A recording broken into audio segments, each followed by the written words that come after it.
ಬಹಳ ಜನ ಬರ್ತೀರಿ ಬೆಳಿಗ್ಗೆ ಮನೆ ಹತ್ತಿ, ಇವತ್ತು ಬೆಳಿಗ್ಗೆ ಒಬ್ಬ ಅಂಗವಿಕಲ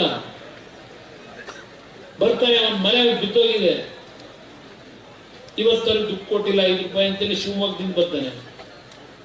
ಇಬ್ಬರು ವಯಸ್ಸಾಗಿರ್ತಕ್ಕಂಥ ತಂದೆ ತಾಯಿದ್ರು, ಒಬ್ಬ ತಾಯಿಗೆ ಕ್ಯಾನ್ಸರು, ಗಂಡನಿಗೆ ಹೃದಯದ ಕಾಯಿಲೆ, ಸುಮಾರು 75-80 ವರ್ಷ ಆಗಿದೆ. ನೋಡಿದ್ರೆ ಚಕ್ಳಕ್ಕೆ ಅವ್ರ ದೇಹದಲ್ಲಿ ಮಾಂಸ ಇಲ್ಲ, ಏನಾದ್ರೂ ಉಳಿಸಪ್ಪ ಅಂತ ಬರ್ತಾರೆ.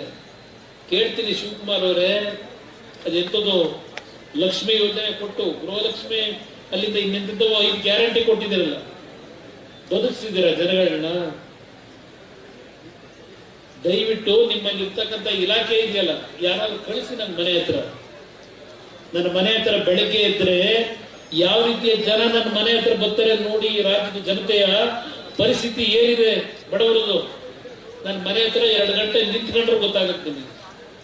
ನಿನ್ನೆ ರಾತ್ರಿ ನಾನು ಮಂಡ್ಯ ಜಿಲ್ಲೆ ಪ್ರವಾಸ ಮುಗಿಸಿ 9 ಗಂಟೆ 8-8:30 ಹೋದ್ರೆ ಅಲ್ಲೆಲ್ಲ ಬೆಳಗಾವಿಯ ಸವದತ್ತಿಯಿಂದ ಒಂದು ಹೆಣ್ಣು ಮಗಳು, ಗಂಡ ಬಿಟ್ಟು ಹೋಗಿದ್ದಾನೆ, 2 ಮಕ್ಕಳಿದ್ದಾವೆ. ಬಂದು ಮನೆ ಹತ್ರ ನಿಂತಿದ್ದಾರಪ್ಪ ರಾತ್ರಿ ಮೇಲೆ ಬಂದಿದ್ದೆ ಯಾವ್ದು ಕೆಲಸ ಅಂತ ಹೇಳಿ ಮಾರುತ್ತು. ರಾತ್ರಿ 8:30 ಮನೆ ಮುಂದೆ ಗತಿ ಇಲ್ಲ ಅಂತೇಳಿ, ಮನೆ ಇಲ್ಲ, ಸೈಟ್ ಇಲ್ಲ. ಅಯ್ಯೋ ಅದು ಏನು ತುಮಕೂರು ಹೋದ್ರು ಅದೇನೋ ಹಕ್ಕುಪತ್ರ, ಲಕ್ಷಾಂತರ ಕುಟುಂಬಕ್ಕೆ ಹಕ್ಕುಪತ್ರ. ಎಲ್ಲಪ್ಪ ನಿಮ್ಮ ಹಕ್ಕುಪತ್ರ? ಎಂಥದ ಇಲ್ಲ, ನಮ್ಮ ಏನೋ ಮರದ್ದು ಹೇಳ್ತಾ ಇದ್ರಲ್ಲ, ಮರಗಳು ಈಗಲ್ಲ ಕೆಂಪೇಗೌಡರ ಹೆಸರಿನಲ್ಲಿ 15 ಲಕ್ಷ, ಅದಕ್ಕೆ 10 ಕೋಟಿನೋ 20 ಕೋಟಿನೋ, ಅದರಲ್ಲಿ ಯಾರ ಜೋಬಿಗೆ ಎಷ್ಟೆಷ್ಟು ಹೋಯ್ತದೆ ಗೊತ್ತಿಲ್ಲ. ಇನ್ನೊಂದು ವರ್ಷ ಹೋಗಿ 15 ಲಕ್ಷ ಮರ ಹುಡುಕಿದ್ರೆ ಬ್ಯಾಟ್ರಿ ಹಾಕ್ಬೇಕು ನೀವಲ್ಲಿ ಮರ ಹುಡುಕ್ಲಿ. ಇದು ಏನ್ ನೋಡಿ ಎಷ್ಟು ಚೆನ್ನಾಗಿದೆ ಫೋನ್, ನಮ್ ಜೀವನದಲ್ಲಿ ನಾವು ಕೊಡ್ಲಿಲ್ಲ. ಪಾಪ 15 ಲಕ್ಷ ಪರಿಸರ ಐತಿಹಾಸಿಕ ದಾಖಲೆಯ ಭಾಗವಾಗಿ ಭಗವಂತ ಅವಕಾಶ ಕೊಟ್ಟವನೇ. ಶಿವಕುಮಾರ್, ನಿಮ್ಮ ಹಳೆ ಹಿಂದಿನ ಚರಿತ್ರೆಯನ್ನ ಮರೆತು ಬಿಡಿ, ಹೊಸ ಮನುಷ್ಯರಾಗಿ ಯಾವುದು ಶಾಶ್ವತ ಅಲ್ಲ. ಹೋಗ್ಬೇಕಾದ್ರೆ 6 ಮೊರಡಿನೇ. ನಿಮ್ಮಿಂದ ನೀವೇನ್ ಮಾಡಿದಿರಿ ಅಪಮಾರ್ಗದಲ್ಲಿ ಯಾವುದೂ ನಿಮ್ ಜೊತೆಲಿ ಬರೋದು ನೀವೇನಾದ್ರೂ 4 ಜನ ಒಳ್ಳೆ ಕೆಲಸ ಮಾಡಿದ್ರೆ ಆ ಜನ ಬಂದ್ ಕಣ್ಣಲ್ಲಿ ನೀರು ಹಾಕ್ತಾರಲ್ಲ, ಅಯ್ಯೋ ಪಾಪ ಹೋದ್ನಲ್ಲ ಅಂತ. ಅದು ನಿಮ್ಮ ಆಸ್ತಿ. ನಿಮ್ ಬಿಲ್ಡಿಂಗ್ ಅಲ್ಲೆಲ್ಲೋ ನಾವು ಬಂಗಾರಪ್ಪ ನಗರದಲ್ಲಿ ಬಹುಶಃ ಇಲ್ಲಿ ಯಾರಾದ್ರೂ ಹೋಗಿರ್ಬೇಕಲ್ಲಿ, ಏನು ಕಟ್ಟವರೆ ವಿಧಾನಸೌಧಕ್ಕಿಂತ ಪ್ಯಾರಲ್ ಆಗಿ ನಿಂತು ಶಿಕ್ಷಣ ಶಾಲೆ, ಇಂಥದ್ದು ನ್ಯಾಷನಲ್ ಪಬ್ಲಿಕ್ ಶಾಲೆ ಮನೆ ನೋಡಿದ್ರೆ 20 ಮನೆ. ಪಾಪ ಅಲ್ಲಿ ಇಲ್ಲೆಲ್ಲ ನಮ್ಮ ಹಳ್ಳಿಯಿಂದ ಹೋಗಿ ಕೂಲಿ ಕೆಲಸ ಮಾಡ್ತಾರೆ. ರಾಜರಾಜೇಶ್ವರಿ ನಗರದಲ್ಲಿ ಆ ಗುಡ್ಡದ ಮೇಲೆ ನ್ಯಾಷನಲ್ ಹೋಗ್ಲಿ, ಫ್ರೀ ಸೀಟ್ ಏನಾದ್ರು ಕೊಡ್ತೀರಾ? ಅಲ್ಲಿ ಎಷ್ಟು ರೇಟ್ ತಗೋತೀರಿ ಮಕ್ಕಳಿಗೆ? ಪಾಪ ಅವ್ರು ಯಾರೋ ಒಬ್ಬ 70 ವರ್ಷ ರಿಟೈರ್ಡ್ ಮನುಷ್ಯ ನನ್ನ ಹತ್ರ ಒಂದಿಷ್ಟು ರೆಕಾರ್ಡ್ ಇಟ್ಕೊಂಡು ಬಂದ ಕಾಲ್ ಸೋದೋಯ್ತವ. ಈ ಅಧಿಕಾರಿಗಳು ಸುಳ್ಳು ರೆಕಾರ್ಡ್ಗಳನ್ನು ಸೃಷ್ಟಿ ಮಾಡಿ ಯಾವ್ಯಾವ ತರ ಲೂಟಿ ಮಾಡ್ಕೊಂಡಿದ್ದೀರಿ. ನೀವು ನನ್ನ ಮೇಲೆ ಇಲ್ಲೆಲ್ಲ ಪೋಸ್ಟರ್ ಹಾಕ್ತೀರಿ. ಪೋಸ್ಟರ್ ಹಾಕೊಂಡು ನಾವು ಯಾವುದೇ ಅಂತ ಅಪಮಾರ್ಗದ ಕೆಲಸಗಳನ್ನು ಮಾಡ್ಲಿಕ್ಕೆ ಹೋಗಿಲ್ಲ. ಅದರಿಂದ ಇವತ್ತೇನು ನೀವು ಇಷ್ಟು ಹೋರಾಟ ಮಾಡಿದ್ದೀರಿ, ನನಗೆ ಭಗವಂತನ ಮೇಲೆ ನಂಬಿಕೆ ಇದೆ. ನಿಮ್ಮ ಹೋರಾಟಕ್ಕೆ ಜಯ ದೊರಕ್ತದೆ. ಯಾವುದೇ ಕಾರಣಕ್ಕೂ 1 ಇಂಚು ಭೂಮಿಯನ್ನು ಕೊಡಬೇಡಿ. ಹೇಳಿದ್ರಲ್ಲ, ಈಗ ಆಯ್ತು ನಿಮ್ಗೆ 2 ಕೋಟಿ ಬಂತು ಅಂತಲೇ ಇಟ್ಕೊಳ್ಳಿ 1 ಎಕರೆಗೆ. ಆ ದುಡ್ಡನ್ನ ತಗೊಂಡೋಗಿ ಆಯ್ತು ನಿಮ್ಮ ಮಕ್ಕಳು ಬುದ್ಧಿವಂತಿಕೆಯಿಂದ ಬ್ಯಾಂಕಲ್ಲೇ ಇಟ್ಟರು ಅಂತ ಇಟ್ಕೊಳ್ಳೋಣ. 10 ವರ್ಷಕ್ಕೆ ಬ್ಯಾಂಕ್ ನಲ್ಲಿ ಇಟ್ಟಿದ್ದಕ್ಕೆ ಇಂಟ್ರೆಸ್ಟ್ ನಿಮ್ಗೆ ಎಷ್ಟು ಸಿಗ್ಬೋದು? ಒಂದು 50 ಲಕ್ಷ ಸಿಗ್ಬೋದಾ? 2.5 ಲಕ್ಷ ಆಗ್ಬೋದು ಅದ್ರ ವ್ಯಾಲ್ಯೂ. 2 ಕೋಟಿ ದುಡ್ಡು ಇಟ್ರೆ ಅದನ್ನ ಮನೇಲಿ 4 ಜನ ಮಕ್ಕಳಿಗೆ 4 ಜನ ಹಂಚ್ಕೊಂಡು ಹೋದ್ರೆ 2 ವರ್ಷದಲ್ಲೋ 1 ವರ್ಷದಲ್ಲೋ ಸಂಪೂರ್ಣವಾಗಿ ನಿಲ್ಲಿಸಿ ಮುಗಿದು ಆಮೇಲೆ ತಂದೆ ತಾಯಿ ಎದುರಕ್ಕೆ ಬರಬೇಕು. ಇಲ್ಲಿ 2.5 ಕೋಟಿ ನೀವು 10 ವರ್ಷ ಬ್ಯಾಂಕ್ ಅಲ್ಲಿ ಇಟ್ಟರು ಬಂದ್ರೆ, ಅದೇ 10 ವರ್ಷ ನಿಮ್ ಭೂಮಿ ನಿಮ್ ಕೈಲೇ ಇಟ್ಕೊಂಡ್ರೆ ಅದೆಷ್ಟು ಕೋಟಿ ಆಗ್ಬೋದು? ಈಗ ಉದಾಹರಣೆಗೆ ನಾನು ಬಂದೆ, ಈ ಒಂದು ಋಣ ಇತ್ತು ನನಗೆ, ಈ ಮಣ್ಣಿನ ಋಣ ಇತ್ತು. ಅವತ್ತು 1984-85ರಲ್ಲಿ ಕೇತಗನಹಳ್ಳಿ ಹತ್ರ ನಾನು ಏನು ಜಮೀನು ಖರೀದಿ ಮಾಡಿದೆ, ತಗೊಂಡಿದ್ದು ನಾನು 4.5 ಲಕ್ಷಕ್ಕೆ ಒಂದು ಟೋಟಲ್ 4.5 ಲಕ್ಷ, 8,000ದಿಂದ 12,000 ಅವತ್ತಿನ ವ್ಯಾಲ್ಯೂ. 46 ಎಕರೆ ತಗೊಂಡೆ. ಅದರಲ್ಲಿ ಆಮೇಲೆ ಬೀರಯ್ಯ ಅಂತ ಯಾರೋ ಒಬ್ರು 1 ಎಕರೆ ತಗೊಳ್ಳೋದಕ್ಕೆ 4.5 ಲಕ್ಷ ಕೊಟ್ಟೆ. 45 ಎಕರೆಗೆ 4.5 ಲಕ್ಷ ಖರೀದಿ ಮಾಡಿದ್ದು. 1 ಎಕರೆ ತಗೊಳ್ಳೋದಕ್ಕೆ ಆಮೇಲೆ ಒಂದು 4-5 ವರ್ಷ ಆದ್ಮೇಲೆ 4.5 ಲಕ್ಷ ಕೊಟ್ಟೆ. ಇವತ್ತು ವ್ಯಾಲ್ಯೂ ಎಷ್ಟಿದೆ ಹೇಳ್ಕೊಂಡವ್ರಲ್ಲ, 80 ಎಕರೆಗೆ 480 ಕೋಟಿ ಅಂತೇಳಿ ಪೋಸ್ಟ್ ಹಾಕೊಂಡವ್ರೆ, ಇಲ್ಲ ಟಿವಿ ತೋರಿಸ್ತಾ ಇದ್ದೀವಿ.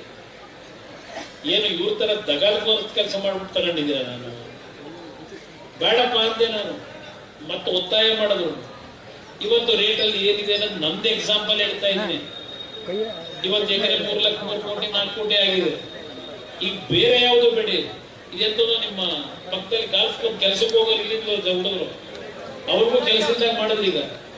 ಈಗ ಅವರೇ ಫಿಕ್ಸ್ ಮಾಡಿರೋ ರೇಟ್ ಇದು. ಹೊಸೂರು ಪಕ್ಕದಲ್ಲೇ ಇರತ್ತಾನೆ.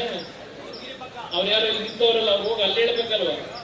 ಏನು ಫೋಟೋ ಚೆಕ್ಕು ಇದರ ಪಾಪ ಮಂಜಣ್ಣ ಹೇಳ್ತಿದ್ದ. ಈಗ ನೇರ ಬಂದು ನಿನ್ನೆ ಫಸ್ಟ್ ಡೇ ಬೇರೆ ನಮ್ಮ ಹಳೆ ಸ್ನೇಹಿತ ಬಂದು ಕೊಟ್ಟ, ಫೋಟೋ ಹಾಕ್ಸ್ಕೊಂಡು ದೊಡ್ಡ ಕಾರ್ಡ್ಬೋರ್ಡ್ ಇಟ್ಕೊಂಡು.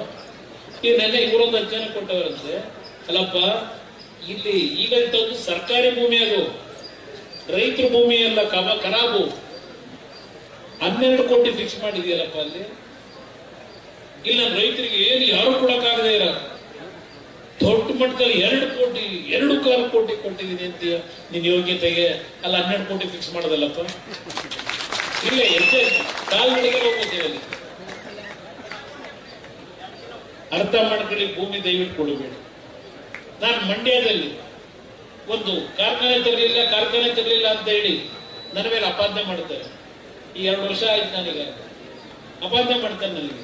ಒಂದು ಕಾರ್ಖಾನೆ ತರಲಿಲ್ಲ ಕುಮಾರಸ್ವಾಮಿ ಅಂತ ಹೇಳಿ. ನಾನು ನಮ್ಮ ಅಧಿಕಾರಿಗಳಿಗೆ ಹೇಳಿದೆ, ಎಲ್ಲಿ ಯಾವುದೇ ರೀತಿಯ ಕೃಷಿ ನಡೆಯಲ್ಲ, ಯಾವ ಭೂಮಿನಲ್ಲಿ ಮಳೆಯ ಆಧಾರದ ಮೇಲೆ ಇವತ್ತು ರೈತರು ಬದುಕಲಿಕ್ಕಾಗದೆ ಇರ್ತಕ್ಕಂಥ ಒಣಭೂಮಿ ಇದ್ರೆ ಒಂದು 100 ಎಕರೆನ ನಾನೇನು ನನ್ನ ಇಲಾಖೆಯಿಂದ 1,000 ಕೋಟಿ ಇವತ್ತಲ್ಲಿ ಇನ್ವೆಸ್ಟ್ಮೆಂಟ್ ಮಾಡಬೇಕು. ಅದು ಬೇರೆ ರಾಜ್ಯಕ್ಕೆ ಹೋಗುತ್ತೆ. ನಾನು ನಮ್ಮ ರಾಜ್ಯದಲ್ಲಿ ನನಗೆ ಮತ ಕೊಟ್ಟಂತ ಈ ಭಾಗದ ಜನಕ್ಕೆ ಹಿಂಸೆಗೋಸ್ಕರವಾಗಿ ಒಂದು ಕಾರ್ಖಾನೆ ತರೋಣ ಅಂತ ಹೇಳಿ ನಾನು ಎಲ್ಲೂ ಸಹ ಫಲವತ್ತಾದ ಭೂಮಿಯನ್ನ ಇವತ್ತು ಭೂಸ್ವಾಧೀನ ಮಾಡಿ ಅಂತ ಹೇಳಿ ಅಲ್ಲಿಯ ಜಿಲ್ಲಾಧಿಕಾರಿ ಮೇಲೆ ಒತ್ತಡ ಹಾಕಿಲ್ಲ. ಯಾಕಿದನ್ನ ಹೇಳ್ತೀನಿ ಅಂದ್ರೆ, ಇವತ್ತು ನಾನು ಇಡೀ ದೇಶದಲ್ಲಿ ಸುತ್ತಿದ್ದೇನೆ. ಈ ದೇಶ ಯಾವ ರೀತಿ ನಡೀತಾ ಇದೆ ಅದೆಲ್ಲವನ್ನ ಗಮನಿಸಿ ನನಗೆ ಅರ್ಥ ಮಾಡಿಸಿದ್ದೀರಿ. ನನ್ನನ್ನು ಬೆಳೆಸಿರ್ತಕ್ಕಂಥವ್ರು ನೀವು ಅಂತ 1000 ಬಾರಿ ಹೇಳಿದ್ದೀನಿ. ರಾಜ್ಯದ ಯಾವ ಮೂಲೆ ಹೋದ್ರು ಹೇಳಿದ್ದೇನೆ. ರಾಮನಗರ ಜಿಲ್ಲೆ ನಾನು ಭೂಮಿಗೆ ಹೋಗೋವರೆಗೂ ಮರ್ಯಾದೆ ಒಂದು ಹಾಡೇ ಇದೆ. ನಾನು ಬಹಳ ಅಚ್ಚುಮೆಚ್ಚಿನ ಹಾಡು. ಒಳಿತು ಮಾಡೋ ಮನುಷ್ಯ ನೀನು ಇರೋದು 3 ದಿವಸ. ನಾನು ಹಾಡೋದು ಯಾರಿಗೂ ಕೆಡಕ್ ಮಾಡೋ ಅವಶ್ಯಕತೆ ಇದೆ. ಅದರಿಂದ ಇಲ್ಲಿ ಯಾರಿಗೋಸ್ಕರ ಮಾಡ್ತೀನಿ ನಾನು. ಜಾತಿಗೆ ಟೌನ್ಶಿಪ್ ಇಲ್ಲ. ಮೊದಲು ಬೆಂಗಳೂರು ಸರಿ ಮಾಡಿ. ಬೆಂಗಳೂರಿನಲ್ಲಿ ಕೆಲವು ಭಾಗದಲ್ಲಿ ಪ್ರಾಣಿಗಳು ಬದುಕಲಿಕ್ಕಾಗಲ್ಲ, ಆ ರೀತಿ ಬದುಕ್ತಾ ಇದ್ದಾರೆ. ಮೊದಲು ಅದು ಸರಿ ಮಾಡ್ರಪ್ಪ, ಇಲ್ಲಿ ಬಂದು ಆಮೇಲೆ ಮಾಡಿದ್ರಿ ಮಾಡೋದಾದ್ರೆ. ಅಲ್ಲೆಲ್ಲೋ ಪ್ರತಿ ವರ್ಷ ಮಳೆ ಆದ್ರೆ ಆ ಸಾಯಿ ಲೇಔಟಲ್ಲಿ ಒಂದೊಂದು ಸೊಂಟದಲ್ಲಿ ನೀರು ನಿಂತು ಮನೆ ಬೀಗ ಹಾಕೊಂಡು ಹೋಟ್ಲು ಹೋಗಿ ಜೀವನ ಮಾಡ್ತಾವ್ರೆ ತಿಂಗಳಗಟ್ಲೆ. ಇಲ್ಲಿ ಬಂದು ಏನ್ ಮಾಡ್ತೀಯಪ್ಪ ನೀನು? ಮೊದಲು ಬೆಂಗಳೂರು ಕಟ್ಟದ ಕೆಂಪೇಗೌಡ ನಗರ ಸರ್ ಮಾಡಕ ಇದನ್ನ ಬೆಳಗಿನ ಸಾಯಂಕಾಲದವರೆಗೂ ಇವತ್ತಿನ ಕಾರ್ಯಕ್ರಮ, ಬಿಡುಗಡೆ ಕಾರ್ಯಕ್ರಮ. ಒಬ್ಬ ಅಧಿಕಾರಿ ನನ್ನ ಜನ ಇವತ್ತು ನೀವು ಜಿಲ್ಲಾಧಿಕಾರಿ ಕಚೇರಿ ಮುಂದೆ ಹೋದ್ರೆ ಒಳಗಡೆ ಕೂರಿಸ್ತಕ್ಕಂಥ ಸೌಜನ್ಯ ಇದೆ. ಗೇಟಿಂದ ಆಚೆ ಪೊಲೀಸರನ್ನು ಬಿಟ್ಟು ನಿಮ್ಮಿಂದ ಅರ್ಜಿ ತಗೊಳ್ಳೋದು, ಇಷ್ಟೆಲ್ಲ ದೌರ್ಜನ್ಯ ನಡೆಸಿ ನಿಮ್ಗಳ ಮೇಲೆ ನೀವು ಹೋರಾಟ ಮಾಡಿದಿರಲ್ಲ, ಇದಕ್ಕೆ ನಿಮ್ಮ ಕೈ ಜೋಡಿಸಿ ತಲೆಬಾಗಿ ನಮಸ್ಕಾರ ಮಾಡಿ. 4,500 ಕುಟುಂಬದಲ್ಲಿ ಅರ್ಜಿ ಕೊಟ್ಟಿದ್ದೀನಿ, ತಕರಾರು ಅರ್ಜಿ. ಇವತ್ತಿನವರೆಗೆ ಒಬ್ಬರಿಗೆ ಏನಾದರೂ ಇವತ್ತು ರಿಪ್ಲೈ ಕೊಟ್ಟಿದ್ದಾರೆ ನಿಮಗೆ ಜಿಲ್ಲಾಧಿಕಾರಿ ಕಚೇರಿಯಿಂದ?